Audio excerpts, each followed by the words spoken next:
วันนี้จะมาทำซุปหมักจ่องพอได้เคยกิน อันนี้แช่น้ำแล้วเด้แช่น้ำแล้วก็แกะเปลือกมันออก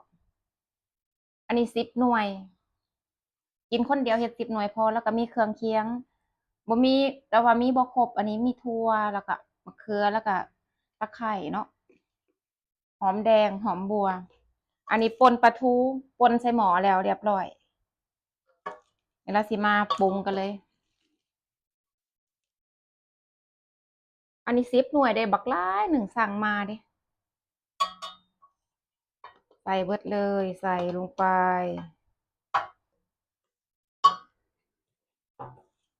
ใส่ลงไปเลย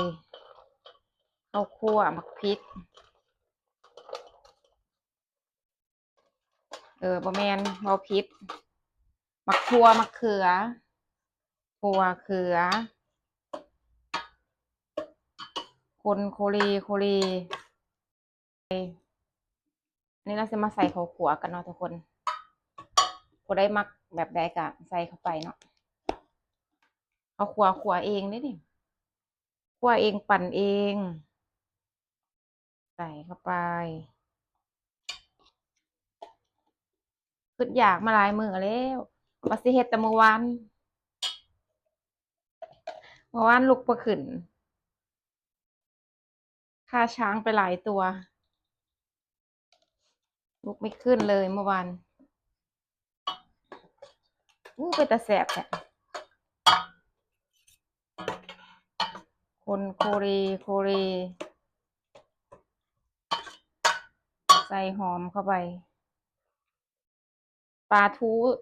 บไดไทยให้เบิ่งตอนทับอันนั้น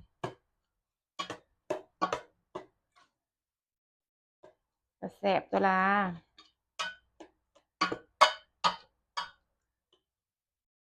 ซุปหมักจองไหมชิมดู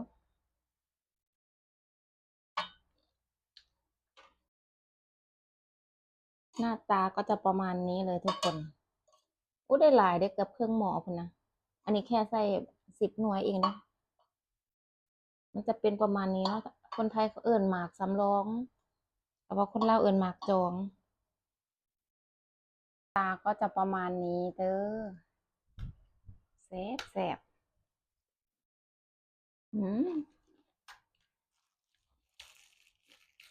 คือเขาอะบ่ได้หนึ่งคืนเมื่อวันเสาร์แซ่เขา2 รอบจากเมาบ่เมากินนั่งกินผู้เดียวนั่งกินผู้เดียวกับเมาไปแซ่เขา2 รอบบ่ได้หนึ่งจักรอบเลยเอาเข้าตู้เย็นไว้อยู่